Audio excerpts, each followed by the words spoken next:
masakit. Tinuring ko pang kapatid yung palang wawasak sa pamilya ko. Sayang lang hirap ko sa abroad. Ganito pala magiging ending. Huwag magbibigay ng buong tiwala. Kasi sa bandang huli, tutuklawin ka rin pala. Demonyo ka. Okay. Sa dami-dami ng babae, bakit yung pa? Tsaka wala akong pinakitang pangit sa'yo.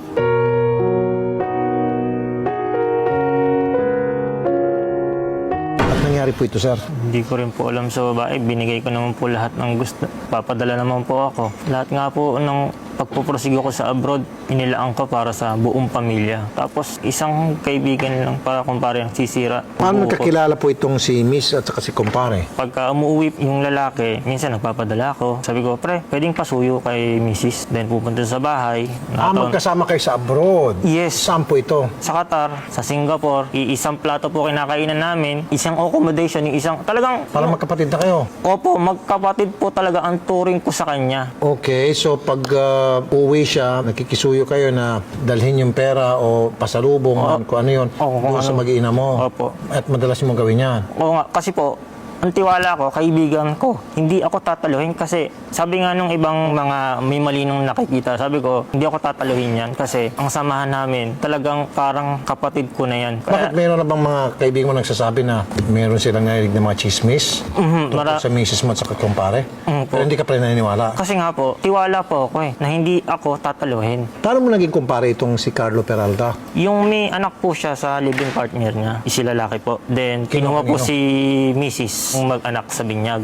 Okay. So, hindi ka naniniwala sa mga friends mo. Pinagsasabihan ka na may chismis na. Kasi nga po, ang gusto ko pa rin yung buong pamilya. So, kailan mo po na-discover na tama pala yung chismis? Nung may isang kaibigan pa ako sa Singapore na nagpakita ng picture. Kasi itong lalaki, nagbenta ng iWatch. Then yung iWatch, merong mga nakasave na photos. Hindi niya na-delete, na ibenta niya dun sa tropa namin. Then nung tinawagan kagad ako ni tropa, sabi niya, pre, may problema kayo ni misis mo. Ako, matagal na kaso hindi ko man lang pinapansin kasi wala pa akong proof eh. Pag sinisita ko sila, nagagalit. Kaya minsan, nangihingi pa ako ng dispensa. Sorry sa kanilang dalawa. Kasi Ikaw pa ngayon nagsusorry, ikaw pa yung kasi niloko. wala pa akong proof. Kasi panay po sila tanggi. Siyempre, yung bang magkabit, ikaw ba, aaminin po ba naman niyo po yan? Minsan, nauwi pa nga po ako ng on the spot sa Pilipinas para manghingi lang ng sorry sa asawa ko eh.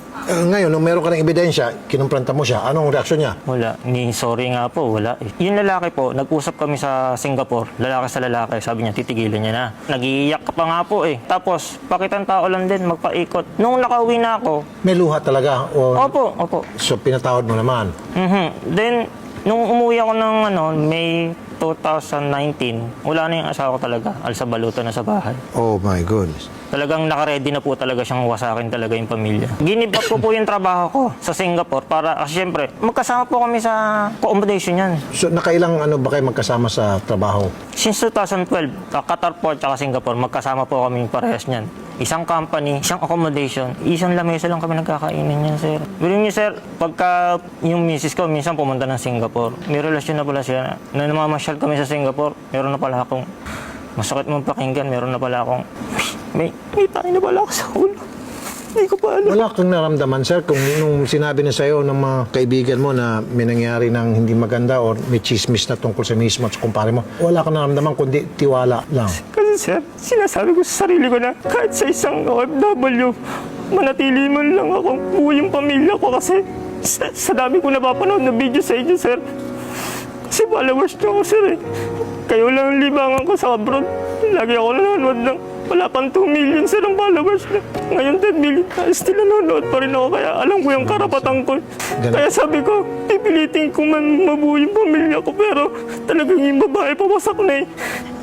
Kaya pinipilit ko pa rin ignore yung mga sumbong sa akin. Hindi, pipilitin ko pa rin mabuo yung pamilya ko. Pero wala.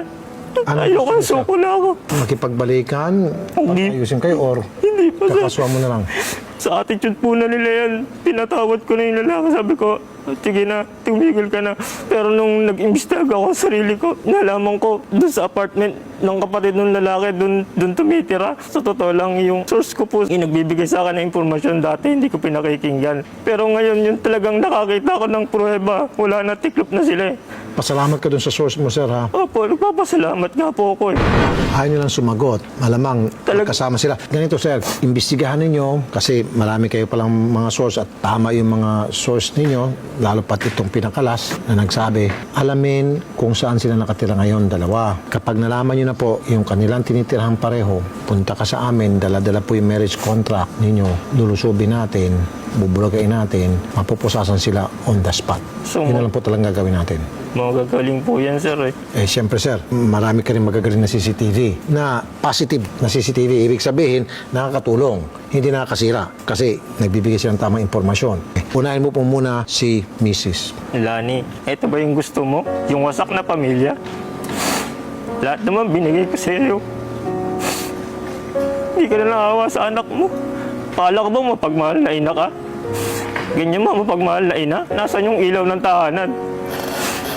Ba't wala sa loob ng tahanan? Hindi ito yung pangarap na binuo natin eh. Bigla na lang mawawasak ng ganito. Okay, ngayon naman kay Carlo Peralta. Hindi ko alam kung ano yung tatawag ko sa'yo. Demonyo ka. Okay. Sa dami-dami ng babae, bakit yung pa? Tsaka hindi ka talaga lalaki kausap. Sabi mo titigil ka na pero hindi.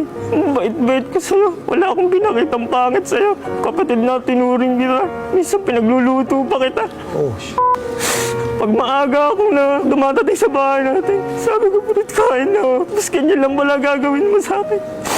Titira mo ako ng palikuran. Kaibigan ka rin, pero demonyo ka pala katalikod. Wala akong pinakitang pangit sa'yo. Dinala pa kita sa Singapore para magkatrabaho. Pangako ko sa'yo, pag nauna ako sa Singapore, ikaw naman ang bibit-biting ko sa Singapore. Pero nangyari naman na, pero bakit ganito yung kapalit? Lahat binigay ko, pero bakit naman pati pamilya ko winasak mo? okay. Ako po nananawagan sa lahat po ng mga nanonood ngayon. Kung alam niyo po ang tinitirahan nitong si Carlo Peralta at saka nitong si Lani Bustillo, magkasama raw sila sa isang tirahan, di umano. Pakipagbigay alam lang po kay Mr. Bustillo o dili kaya dito po sa amin sa TV5. At kami na hong bahala sa impormasyon na matatanggap namin mula sa inyo, ipoprocess yan at may parating sa kinaukulan upang makakuha po ng hustisya itong si Mr. Alfredo Bustillo. So, panawagan ko rin kay Miss Lani Bustillo at Mr. Carlo Peralta, you can run but you can't hide. Ika nga, matitsyempo at matitsyempo namin kayo. Sinisiguro ko sa inyong dalawa, kayo'y mapupusasan at makakalaboso. Isa kong natutunan dito sa nangyari sa buhay ko. Huwag magbibigay ng buong tiwala. Sa bandang huli, tutuklawin ka rin pala. Walang pa pala lahat ng binigay ko sa kanya. Gusto mo palang kawanan niya yung mag-ina ko. Hindi ko gusto maisip na makakapunta ako dito kay Sir Rafi. Dati nanonood lang ako sa YouTube. Ngayon ako napapanood din. Ayan, eto na. Gusto niyo to, di ba? Ayaw niyong tumigil eh. Kaya magkita na lang tayo sa korte. Kung wala kayong ginagawang kalokohan, bakit di kayo sumasagot? Di ba matapang kayo? Ba't di kayo sumagot? So, anong plano mo ngayon, sir? At anong gusto mong mangyari? Gusto ko silang kasuhan, dalawa. Yung lalaki, gusto ko sana talaga mapadeport para harapin niya yung ginawa niyang kasalanan sa akin.